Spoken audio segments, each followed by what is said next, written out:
Assalomu alaykum akalarim, ukalarim. Qarshilarda laboyimiz tayyor holatda. Esinglarda bo'lsa, kelgan holatlarni qo'yib ko'rsatgandim.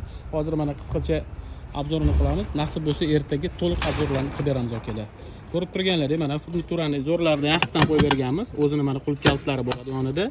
Ochilish yopilishlari juda ham zo'r bo'ladi akalar. Ichki tomonda bitta ko'rsatib o'tamiz. Ichki tomondan ko'rinishi nima deyapti akalar? Ichki tomonda mana polni fanera bilan qilib berganmiz. Pollariga ham hamma joylari. Germetkalarga e'tibor qo'yasizlar. Bitta liniya bitta qismat chiqib turibdi. Bu yoq tomondan ko'rinishlari. Burchaklariga akalar qora matoviy nerjavakadan buktirib qo'yib berganmiz akalar. Yonlarida fiksatorlari ham bor. Banferlari ham alohida bitta tema. Ertaga xudo xolasa ko'rasizlar.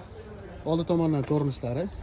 Aka, buni balandligi necha bo'ldi deb qiziqayotgan bo'lsanglar, har doimgidek standartlarga muvofiq pol qismidan tom qismigacha 1.55 qilib berganmiz. Oldi tomondan necha chiqib turadi kabinasidan deydigan bo'lsangiz, 45-50 sm orasida chiqib turgan bo'ladi akalar. Bu yoq tomonda mana ko'rinishlari. Ha, aytgancha mana bu bizning brendimizga tegishli bo'lgan nerjavak yashiklarimiz. Bu yoq bo'linglar mana. Qora glyansiy bo'ladi.